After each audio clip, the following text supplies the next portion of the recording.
Hello everyone, welcome to the channel the UTC જેમાં ફરીથી એકવાર આપનું હાર્દિક સ્વાગત છે. આશા રાખું કે તમે જે જુનિયર નિરીક્ષકની એક્ઝામની પ્રિપેરેશન કરી રહ્યા છો ખૂબ જ સારી રીતે 100% ડેડિકેશન સાથે અને યોગ્ય દિશામાં કરી રહ્યા હોય.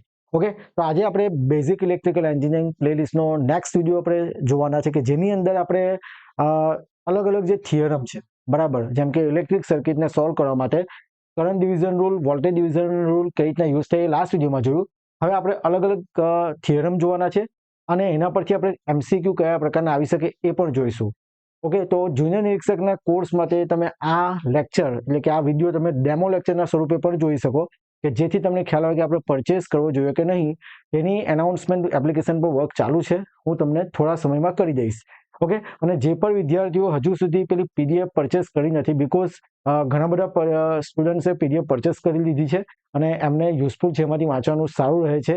તો જો તમારે પીડીએફ પરચેસ કરવી હોય તો 6354999091 અથવા જે નંબર ડિસ્ક્રિપ્શનમાં છે ત્યાં તમે વોટ્સએપ પર હાઈ કરો, તમને ત્યાંથી પરચેસ કરી શકશો. ઓકે, તો હવે આપણે વિડીયોને સ્ટાર્ટ કરીએ. તો સૌપ્રથમ જે આપણો થિયરમ છે સુપરપોઝિશન થિયરમ. તો સુપરપોઝિશન થિયરમ શું છે કે આપણી કોઈ ઇલેક્ટ્રિક સર્કિટ છે, થિયરમની ખાલી માહિતી તમને આપી દઉં કે ઇલેક્ટ્રિક સર્કિટ છે એને સોલ્વ કરવું છે કે કોઈ પણ બ્રાન્ચમાંથી ફ્લો થતો કરંટ અથવા તો વોલ્ટેજ, અક્રોસ વોલ્ટેજ તમારે ફાઇન્ડ આઉટ કરવો છે તો સુપરપોઝિશન થિયરમ અથવા બીજા કોઈ થિયરમથી તમે એને શોધી શકો. બરાબર છે. એનાથી શું થાય કે આપણું જે કેલ્ક્યુલેશન છે તે જરા ઇઝી બને. બરાબર છે. હવે અહીં આપણે જે વાત કરીએ છીએ સુપરપોઝિશન થિયરમની કે જેની અંદર સુપરપોઝિશન થિયરમમાં શું છે જરા જોજો. સ્ટેટમેન્ટ પર પહેલા વાત કરીશું.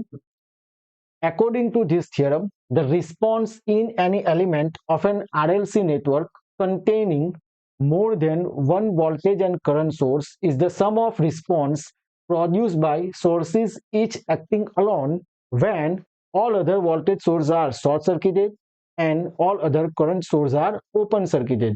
આ પણ એક MCQ હોઈ શકે. બરાબર છે.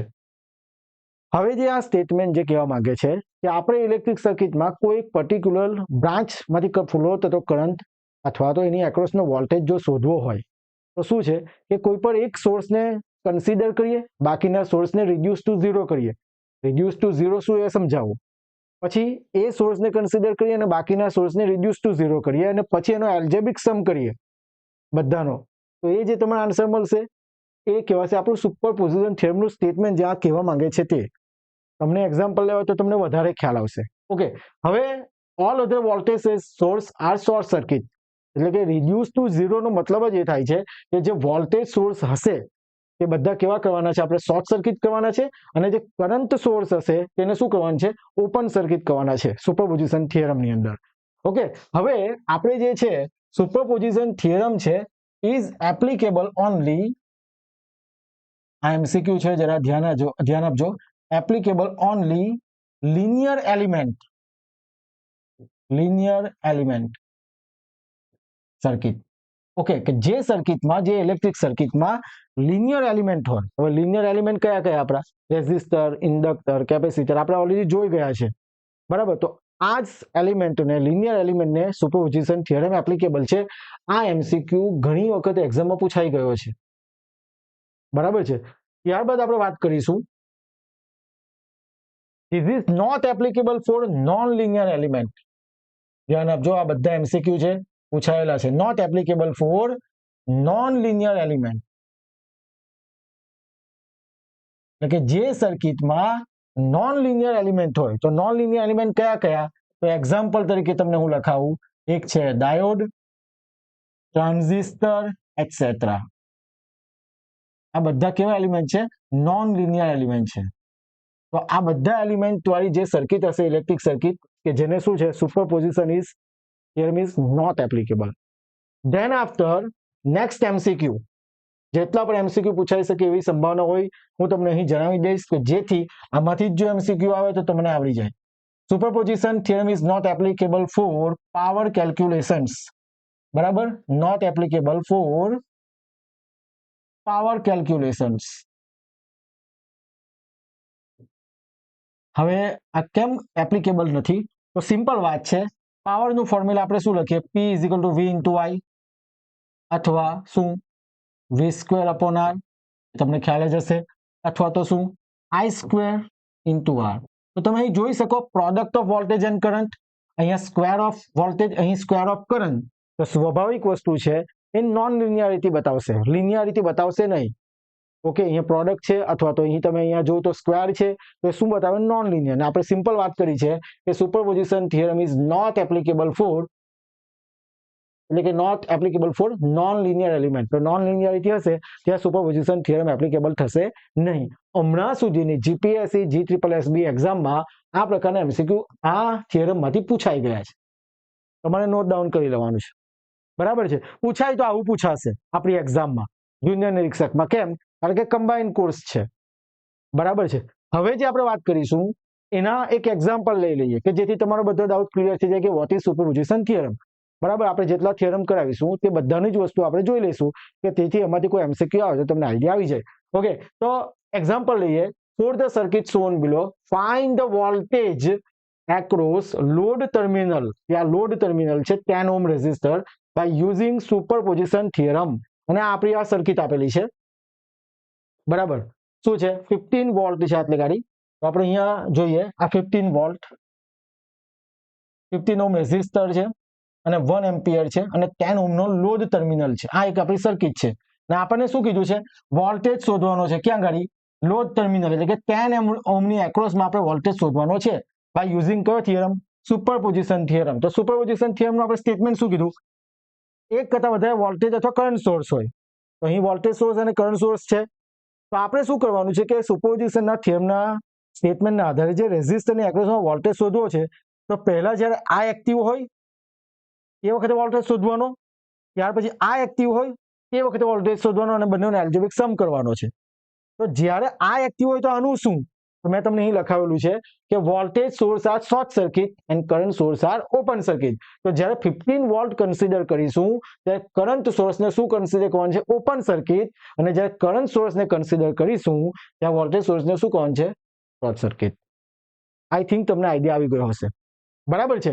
જો નથી આવ્યો તો પ્લીઝ વિડીયો પોઝ કરો, બેક જાઓ અને જોઈ લો. હવે આપણે એક્ઝામ્પલ ગણીએ છીએ. એકદમ સિમ્પલ એક્ઝામ્પલ આપેલો છે આપણને. First consider voltage 15 volt source, એટલે આપણે 15 વોલ્ટ કર્યું તો 1 એમ્પિયરનો કરંટ સોર્સ જો આ ઓપન સર્કિટ થઈ ગયો. બરાબર છે. એઝ ઇટ ઇઝ 15 ઓહ્મ અને આ 10 ઓહ્મ. તો પહેલા જ્યારે કન્સિડર ફર્સ્ટ પહેલા કેસમાં શું છે કે 15 વોલ્ટ સોર્સ કન્સિડર ઓનલી. બરાબર, કન્સિડર ઓનલી. ત્યારે આપણો કરંટ સોર્સ શું થાય? ઓપન સર્કિટ થાય છે. તો તે વખતે આપણે voltage source voltage across 10 ohm resistor છે આપણો લોડ ટર્મિનલ છે તે આપણે શોધી કાઢીએ. કેટલો? V1. અહીં આપણે વોલ્ટેજ ડિવિઝન રૂલના પ્રમાણે આની એક્રોસમાં વોલ્ટેજ શોધવું હોય તો શું થશે? 10 upon total resistor 15 plus 10 multiply by total voltage. કેટલા છે આપણા? 15. કરાવી જ દીધું છે.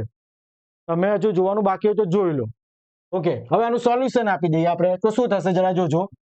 15/25 મલ્ટીપ્લાય બાય 15, સોરી 10 છે. ઓકે, હવે આનું સોલ્યુશન જો આપીએ આપણે તો શું થશે? 5 5 = 25, 3 5 = 15, 10 × 30 / 5 એટલે કેટલા આપણા વોલ્ટેજ આવે છે? 6 વોલ્ટ. એટલે આપણું V1 કેટલું આવી ગયું? 6 વોલ્ટ. ક્યારે? જ્યારે માત્ર વોલ્ટેજ સોર્સ કન્સિડર હોય, એક્ટિવ હોય એ વખતે, પહેલા કેસમાં. હવે સેકન્ડ કેસ શું કહે છે? નાઉ 1 એમ્પિયર ઇઝ વર્કિંગ અલોન. એ જ વર્ક કરે છે તો વોલ્ટેજ સોર્સને શું કરી દેવાનું છે? Short circuit. તો તમને ખ્યાલ જ હશે. ઓકે, હવે આની અંદર જ્યારે આપણે કરંટ સોર્સ કન્સિડર કરીએ તો અહીં લખું છું 1 ampere current source working alone. બરાબર છે. તો તે વખતે વોલ્ટેજ અહીંયા ધારો કે આપણે સમજી લઈએ કેટલો છે? V2 આપણે શોધવો છે. બરાબર છે. તો કઈ રીતના શોધાશે? તો આપણને ખબર છે કે V2 શોધવો હોય તો V = IR ઓહ્મ્સ લો પ્રમાણે. તો R તો છે આપણી પાસે, I નથી તો I શોધી કરીએ. તો I કઈ રીતના શોધાશે? આની એક્રોસનો વોલ્ટેજ કરંટ શોધવો હોય તો આમાંથી ફ્લો થતો કરંટ તો શું થશે જરા જોજો. એને આપણે નામ આપી દઈએ ધારો કે I2 આપી દીધું નામ. તો શું થશે? I2 = કરંટ ડિવિઝન રૂલ યાદ કરો. આનાથી અપોઝિટ કોણ? 15 અપોન ટોટલ રેઝિસ્ટર કેટલો? 15 પ્લસ 10 25 અને ટોટલ કરંટ કેટલો છે આપણો? 1 એમ્પિયર. 15/25. હવે આનું સોલ્યુશન 15 આપણે નીચે 4 × 100 અને 60 એટલે કેટલા? 0.6 એમ્પિયર આ આપણો કરંટ આવ્યો. હવે એનો વોલ્ટેજ શોધ્યો તો શું થાય?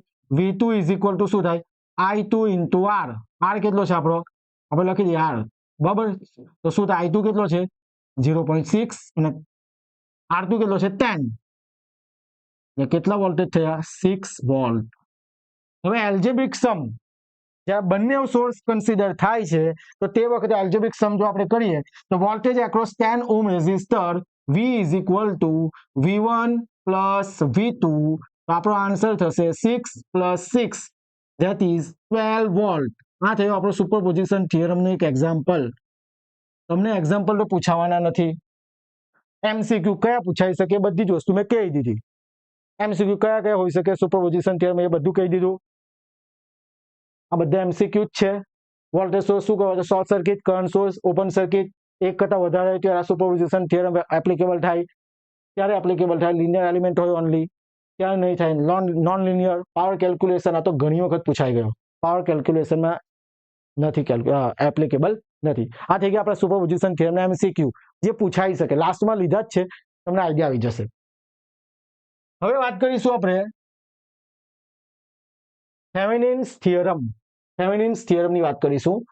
તો થેવેનિન્સ થિયરમ પણ જે પણ અધર બ્રાન્ચના સ્ટુડન્ટ છે તો જરા ધ્યાનથી જોજો, તમને ખ્યાલ આવે છે કે નહીં. હવે થેવેનિન્સ થિયરમમાં આપણે શું કરીશું?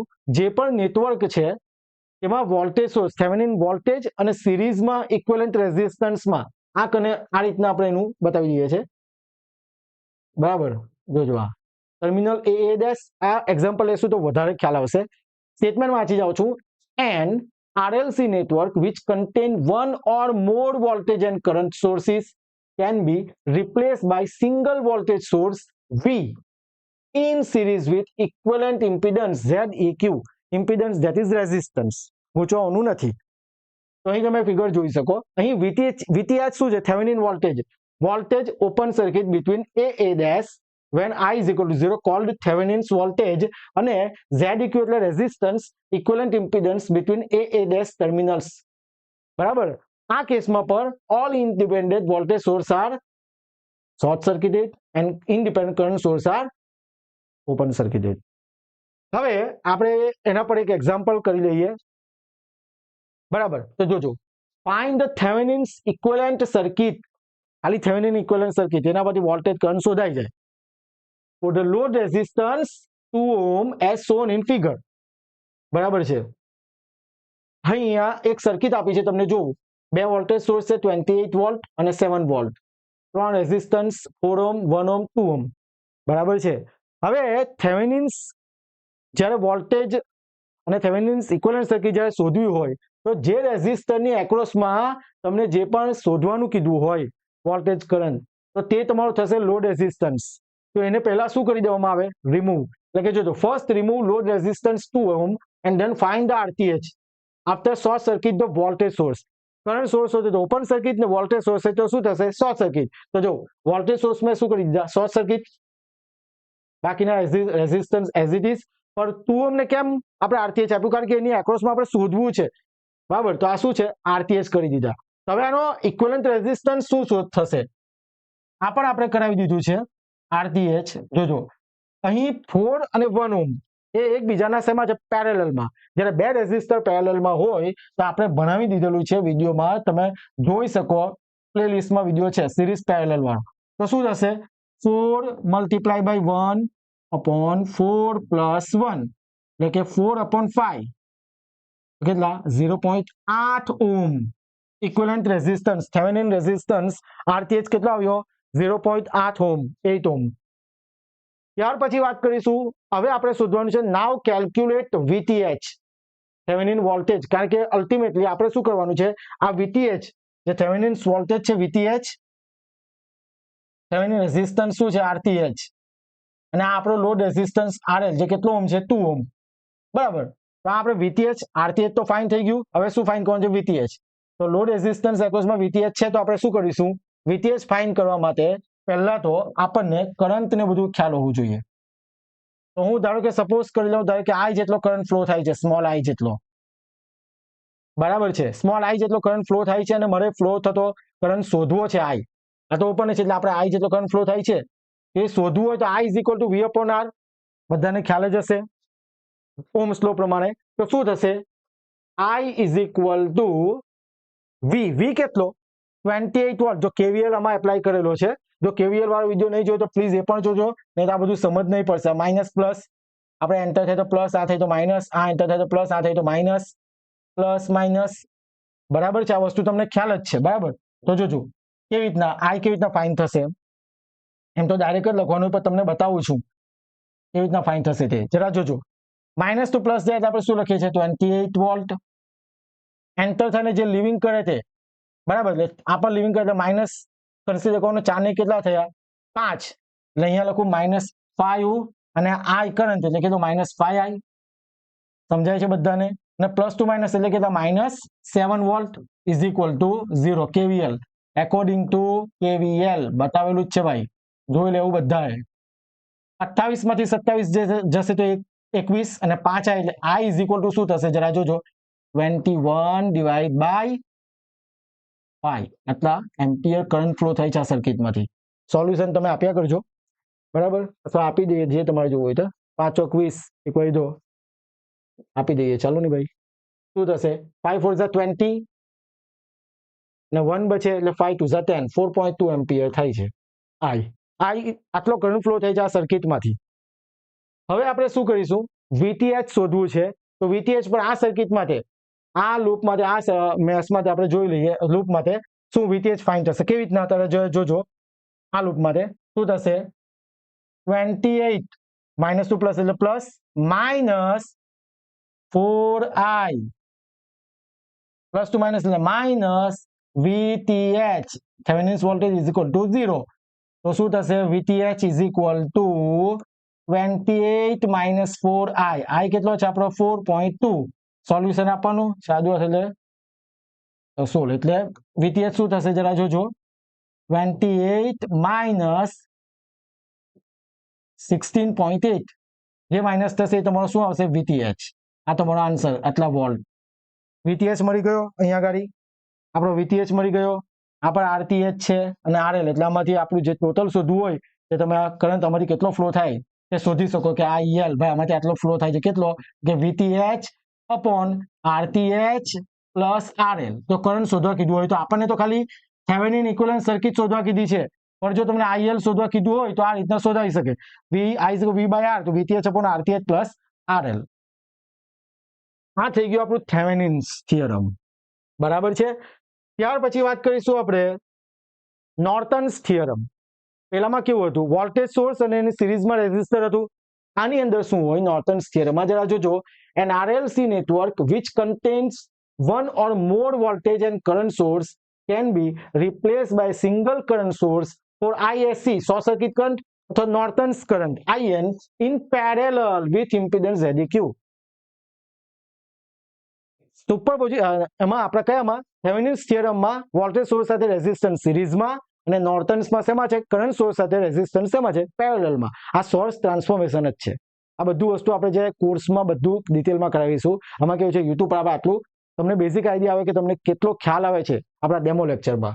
ઓકે, હવે અહીં જોઈએ ISC, short circuit current between A dash. જે આ સર્કિટ છે તમે જોઈ શકો કરંટ સોર્સ સાથે પેરેલલમાં છે. સિમ્પલ આના માટે પણ એક આપણે એક્ઝામ્પલ લીધો છે, જરા જોજો. Find the Norton's equivalent circuit for given circuit diagram. આ આપણે સર્કિટ આપી છે. અહીંયા ઓપન આવશે ટર્મિનલ. હવે શોર્ટ સર્કિટ થઈ ગયા છે ટાઈપિંગમાં. A ડેશ બરાબર છે, આ ઓપન છે. પછી આપણે શોર્ટ સર્કિટ કરવાના છે આ ટર્મિનલની અંદર. હવે નોર્ટન્સ થિયરમ અને થેવેનિન્સ થિયરમ બંને એકબીજાના ડ્યુઅલ છે, તમે જોઈ શકો આની અંદરથી. પહેલામાં કેવું? વોલ્ટેજ સોર્સ સાથે સિરીઝમાં R અને આમાં કરંટ સોર્સ સાથે સિરીઝમાં પેરેલલમાં R. એટલે સોર્સ ટ્રાન્સફોર્મેશન જેવું થયું. ઓકે, હવે અહીંયા જોઈએ જરા જોજો. 10 એમ્પિયર કરંટ સોર્સની ડાયરેક્શન આ દિશામાં છે, 4 એમ્પિયર આ ડાયરેક્શનમાં છે, 5 વોલ્ટ. બરાબર, આ આપણો વોલ્ટ એમ્પિયર જ છે, આ વોલ્ટેજ સોર્સ જ છે. બરાબર, આ 10 એમ્પિયર. ઓકે, હવે અહીંયા જરા જોજો કઈ રીતના આપણે કેલ્ક્યુલેટ કરવાનું છે. આપણને એવું કીધું છે કે નોર્ટન્સ ઇક્વિવેલન્ટ સર્કિટ ફાઇન્ડ આઉટ કરી. તો પહેલા તો આપણે શું કરીશું? આ બધા જે કરંટ સોર્સ છે તો ઓપન સર્કિટ કરવાના છે. આ ભૂલમાં થઈ ગયા છે. બરાબર, આ કરંટ સોર્સ છે ને આપણો વોલ્ટેજ સોર્સ છે. બરાબર, એટલે શોર્ટ સર્કિટના આ થઈ ગયા આપણા ઓપન સર્કિટ. બરાબર છે. હવે આનો ઇક્વિવેલન્ટ કેટલો થશે? તો સિમ્પલ વાત છે, ઇક્વિવેલન્ટ રેઝિસ્ટન્સ કેટલો? 10 ઓહ્મ, કારણ કે બીજું બધું ઓપન થાય છે ના આ આપણું શોર્ટ સર્કિટ થાય છે. ઓકે, એટલે આપણું કેટલું થાય છે? આર ઇક્વિવેલન્ટ કેટલો આપણો છે? 10 ઓહ્મ, કારણ કે સર્કિટમાં 10 ઓહ્મ જ બચે છે અને આપણું ટર્મિનલ છે એ ડેશ. Equivalent resistance 10 ohm. ત્યારબાદ આપણે વાત કરીશું જે આપણી જે સર્કિટ છે તેમાં આપણે આ શોર્ટ સર્કિટ ટર્મિનલને શોર્ટ સર્કિટ કરી દીધા, કારણ કે આપણે એ શોધવાનું છે. એટલે short circuit current, Norton's current ISC, બરાબર, એ કેટલો થશે? તો એકદમ સિમ્પલ વસ્તુ છે, તમે જોઈ શકો, બરાબર, એકદમ તમે જોઈ શકો કે 10 એમ્પિયર 4 એમ્પિયર, તો શોર્ટ સર્કિટ કરંટ કેટલો હશે? 6 એમ્પિયર.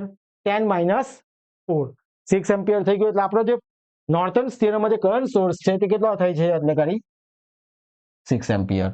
અને આ આપણું શું છે? 10 ઓહ્મ. પછી તમે VI યા V શોધી શકો, બરાબર છે. તો આ આપણું થઈ ગયું નોર્ટન્સ થિયરમ. સિમ્પલ છે, થેવેનિન્સની જેમ જ. અહીંયા થોડું ટાઈપિંગમાં મિસ્ટેક છે, અહીંયા શોર્ટ સર્કિટ નહીં હતું, ટર્મિનલ્સ ઓપન જ હતા. ઓકે, તો આટલું જરા જોઈ લેજો. ત્યારબાદ આપણે વાત કરીશું મેક્સિમમ પાવર ટ્રાન્સફર થિયરમ. એટલા બધા ક્વેશ્ચન્સ પૂછાયો અને કે ઘણી વખત આમાંથી ક્વેશ્ચન્સ આવેલો છે, તો પહેલા જોઈ લઈએ શું કહેવા માંગે છે. The maximum power transfer theorem states that maximum amount of power will be dissipated by a load resistance when that load resistance is equal to the Thevenin's Norton resistance of the network supplying the power. તો questions એક્ઝામમાં કઈ રીતના આવે છે કે maximum power ક્યારે transfer થશે? આટલી મોટી સર્કિટ ડ્રો કરી દીધી, વેલ્યુ આપી દીધા હોય ને આપણને એવું પૂછવામાં આવે મેક્સિમમ પાવર ટ્રાન્સફર ક્યારે થશે? તો ધ્યાન રાખજો, જ્યારે RTH થેવેનિન્સ રેઝિસ્ટન્સ હતો Norton resistance equal to load resistance થાય ત્યારે મેક્સિમમ પાવર ટ્રાન્સફર થાય. That is MCQ for your exam. બરાબર, આનું ડેરિવેશન પણ છે, જો તમે લખવું કરવું હોય તો કરી શકો. શું? P is equal two I square R. એ આપણને ખબર છે, લોડ રેઝિસ્ટન્સ RL કરીએ, ધારો કે I કેટલો થશે? તો આપણને ખબર કે I ઇઝ ઇક્વલ ટુ શું? V upon R. બરાબર છે, I is V upon R. તો આપણે થેવેનિન્સ વોલ્ટેજ છે આ VTH, તો આ શું થશે? VTH upon R. R કેટલો છે total? RTH plus RL, total R છે આટલો. ખ્યાલ આવે છે મેં શું કહું છું તમને? જોજો, પાવર કેટલો ટ્રાન્સફર, મેક્સિમમ પાવર કેટલો ટ્રાન્સફર થાય? તો આપણે શું કીધું? P is equal I square R, અને I કેટલો? VTH upon RTH plus RL. હવે આમાં સ્ક્વેરમાં મૂકીશું તો શું થશે? જરા જોજો, power P is equal two I, આની અંદર મૂકો અને સોલ્યુશન આપશો તો તમારું થશે V square TH upon 4RL. તમારે આ ગોખી લેવાનું છે ને યાદ રાખવાનું છે, કારણ કે આમાંથી MCQ આવેલા છે. આ MCQ જ છે, ન્યુમેરિકલના ફોર્મમાં પણ હોઈ શકે, અથવા તો તમારે થિયરિકલ બી હોઈ શકે કે મેક્સિમમ પાવર કેટલો ટ્રાન્સફર થાય. તો પાવર કેટલો ટ્રાન્સફર થશે? V square TH upon 4RL. બધી વેલ્યુ આપી દીધી હોય અને કેલ્ક્યુલેટ કરી લેવાનું છે. આ ખાસ ધ્યાન આપજો, કારણ કે આમાંથી MCQ આવે છે મેક્સિમમ પાવર ટ્રાન્સફર થિયરમમાંથી. ઓકે, હવે આપણે વાત કરીશું MCQ પ્રેક્ટિસ. સિમ્પલ છે, બધા જોઈ લઈએ. The rate of flow of charge is, option C, આ તો ખ્યાલ જ હશે, option C current. while applying Thevenin's theorem the load resistance must be. જ્યારે Thevenin's theorem આપણે કર્યો, જરા જોજો, Thevenin's theorem તમને બતાવું.